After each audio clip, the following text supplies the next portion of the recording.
கிராமப்புறத்திலே +2 படித்த ஒரு பெண் கல்லூரி படிப்பதற்காக நகரிலே விடுதியிலே சேர்க்கப்படுகிறாள்.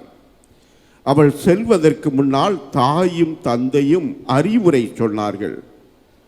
பத்திரமா இருமா, வீடு மாதிரி விடுதி இருக்காது, அங்க அப்பா அம்மா உன்னோட இருக்க மாட்டோம், அங்கே இருப்பவர்கள் எல்லாம் நல்லவர்கள் என்று நினைத்து ஏமாந்து போய்விடாதே, எச்சரிக்கையாயிரு, உன்னையே பாதுகாத்துக்கொள், பத்திரமாயிரு, நீ செல்வது படிப்பதற்கு, படிப்பின் மேல் கவனமாயிரு. எத்தனையோ பேர் நல்லவர்கள் போல் நடிப்பார்கள், ஆனால் அவர்கள் நயவஞ்சகமாக இருப்பார்கள். ஆகவே உன்னையே பாதுகாத்துக்கொள், இப்படி அறிவுரை சொன்னார்கள். அன்பு சகோதர சகோதரிகளே, நம் ஆண்டவர் இயேசுவும் தன் சீடர்களை நற்செய்தி அறிவிக்கும் பணியிலே அனுப்புகிறார். அவர் அனுப்புவதற்கு முன் பல அறிவுரைகள் சொல்கிறார். நேற்றைய தினம் கேட்டோம், முந்தின நாளும் கேட்டோம். இன்று அவர் சொல்வது என்ன? இந்த உலகம் எப்படிப்பட்டது? உங்களை ஆடுகள் ஓநாய்களிடையே செல்வது போல உங்களை அனுப்புகிறேன் என்கின்றார். ஆடுகள் ஓநாய்களிடையே சென்றால் என்ன ஆகும்? அந்த ஓநாய்கள் அடித்து குதறி அந்த ஆடுகளை கொன்று போட்டுவிடும். நமக்கு நல்ல உணவு வந்திருக்கிறது, இந்த ஆட்டுக்குட்டி நாம் சாப்பிடலாம் என்று அந்த ஓநாய்கள் அந்த ஆட்டு மந்தையே சிதறடித்து மேய்ந்து கொன்று போட்டுவிடும். இப்படி உங்களை ஓநாய்களிடையே அனுப்புகிறேன் என்று. இந்த உலகம் நன்மை நிறைந்ததாக இருக்கலாம், அதே நேரத்தில் தீமைகளும் உண்டு, தீயவர்களும் உண்டு, பல்வேறு விதங்களிலே நம்மை துன்புறுத்துவர்களும் உண்டு. அங்கே துன்பம் இருக்கும். நீங்கள் என்னை ஏற்று என் பெயருக்கு சான்று பகர, என்னை அறிவிக்க, இறையாட்சியினுடைய தத்துவங்களின்படி வாழ செல்லும்போது அங்கே துன்பங்கள் இருக்கும், இடையூறுகள் இருக்கும், பல்வேறு சவால்களை சமாளிக்க வேண்டியிருக்கும். ஆஸ்கர் ரொமேரோ அருமையான ஒரு பேராயர். ஏழை எளியவர்களுக்காக அவர் தன்னுடைய வாழ்வை அர்ப்பணித்தவர், அவர்களுடைய உரிமைக்காக போராடியவர். நிலங்களையெல்லாம் பல்வேறு நிலச்சுவாண்டார்களும் அரசியல் தலைகளும் அங்கே ஈடுபட்டு ஏழைகளுக்கு கிடைக்க வேண்டியதையெல்லாம் அபகரித்து கொண்டிருந்தார்கள். ஆகவே அந்த ஏழை மக்களிடையே விழிப்புணர்வு ஏற்படுத்தி அவர்கள் சார்பாக நின்று போராடி உரிமைக்காக குரல் எழுப்பியவர். அவருக்கு என்ன நடந்தது?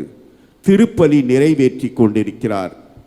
அந்த நடு நேரம் உங்களுக்காக கையளிக்கப்படும் என் உடல் என்ற அப்பத்தை ஏந்தி எழுந்தேற்றம் வசீகரம் செய்கிறார். அதே போல திராட்சை கிண்ணம் நிறைந்த அந்த கிண்ணத்தை எடுத்து இது உங்களுக்காக சிந்தப்படும் என் இரத்தம் என்று அர்ப்பணிக்கிறார். அந்த அர்ப்பணிக்கும் போது ஒருவர் துப்பாக்கி குண்டு அவரை சுட்டு அவரை வீழ்த்தியது. அங்கே பீடத்திலேயே மாண்டு போகிறார். எதற்காக? இயேசுவின் பெயரால் நீதியை நிலைநாட்ட உண்மையை அறிவித்த உரிமை குரல் எழுப்பிய ஒரு பேராயர். அவருக்கு உயிர் எடுக்கப்படுகிறது. அவர் இருக்கக்கூடாது, இவனை ஒழித்து விட வேண்டும் என்று கங்கணம் கட்டிக்கொண்டு, இப்படி எத்தனையோ பேர். ஸ்டான் சுவாமி அந்த பழங்குடி மக்களுக்காக தன் வாழ்க்கையை அர்ப்பணித்தவர். இறுதியிலே சிறைச்சாலையிலே அவரை துன்புறுத்துகிறார்கள். அவர் பார்க்கின்சன் என்ற நோய் வந்திருந்தது. கரங்களெல்லாம் அப்படியே அவருக்கு நடுங்கி கொண்டிருக்கும். ஒரு கிளாஸை பிடித்து நீர் குடிக்க முடியாது. குடிப்பதற்கு ஒரு ஸ்ட்ரா கேட்கிறார், உறிஞ்சி குடிக்க, அது கூட மறுக்கப்படுகிறது. இந்த மாதிரி இயேசுவுக்கு சான்று பகரும் போது, இயேசுவினுடைய நாமத்தை அறிக்கையிடும் போது, அவருடைய மதிப்பீடுகளின்படி வாழும்போது அங்கே சித்திரவதைகள், துன்பங்கள். இயேசு இதைத்தான் சொல்கிறார் சீடர்களிடம். ஆனால் அவர்கள் அஞ்ச தேவையில்லை என்று சொல்கிறார். ஏன்? தூய ஆவியார் துணை இருப்பார். நீங்கள் என்ன பேச வேண்டும், எப்படி பேச வேண்டும், பதில் கூற வேண்டும் என்று தூய ஆவியார் உங்களுக்கு அறிவுறுத்துவார், உங்களுக்கு வெளிப்படுத்துவார் என்று அன்பு சகோதர சகோதரிகளே, நாமும் பல நற்செயல்கள் புரியலாம். அந்த இயேசுவின் நிமித்தம் நம்மையும் பலர் துன்புறுத்தலாம், சித்திரவதைகள் செய்யலாம், நமது பெயரை கெடுக்கலாம், நம்மை பற்றி இல்லாதது பொல்லாதெல்லாம் சொல்லலாம். அஞ்ச தேவையில்லை, கவலைப்பட தேவையில்லை. அந்த இறை பிரசன்னம், தூய ஆவியானவருடைய வல்லமை நம்மோடு இருக்கிறது என்று இயேசு இன்று உறுதிப்படுத்தி கூறுகிறார்.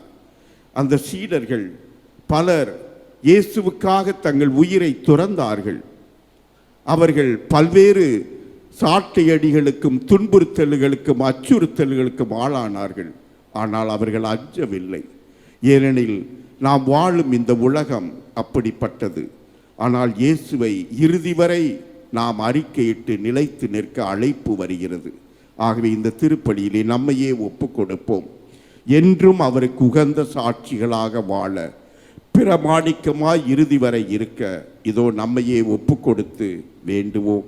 அன்னை மரியாள் பல்வேறு வியாகுலங்களோடு தன்னை அர்ப்பணித்து வாழ்ந்தாள்.